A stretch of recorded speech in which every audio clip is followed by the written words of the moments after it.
Okay, the engine to chassis ground is on the passenger side of the engine. This is looking at it from underneath the car.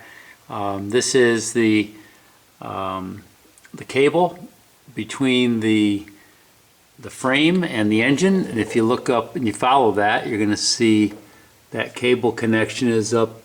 Let's see, there it is. I gotta scroll in a little bit, or zoom in a little bit.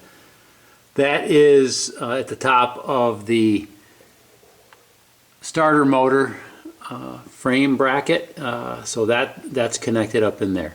Now, there's a couple ways I'm learning a little bit more about, as I'm going through this, how to check that. I can check directly or indirectly. So what I'm going to do is a little bit indirect because it's easier.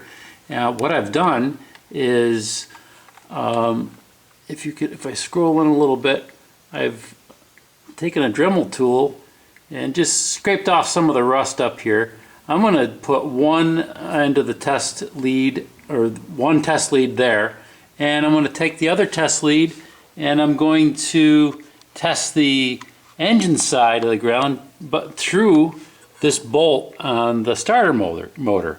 So as long as I've got a good ground between that side, which basically tests the whole connection to that side, I'm good. I don't need to get actually up inside and touching onto the cable itself. So that will test the ground connection indirectly.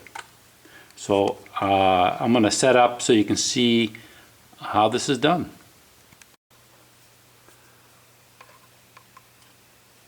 Okay, turn on my meter and make the connection.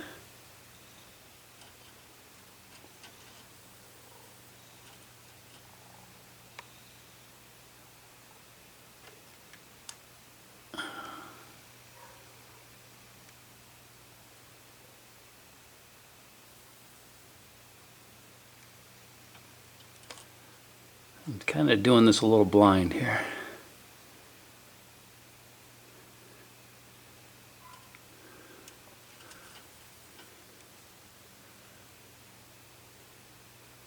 Okay, so I've hooked up my meter and I made the connection between the frame and the bolt holding the starter motor in, which goes directly to the engine, and it's showing 0.3,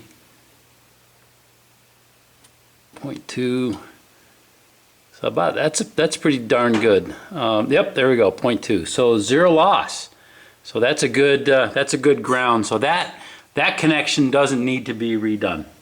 So I'm going to leave it in place, and I've got a good ground there.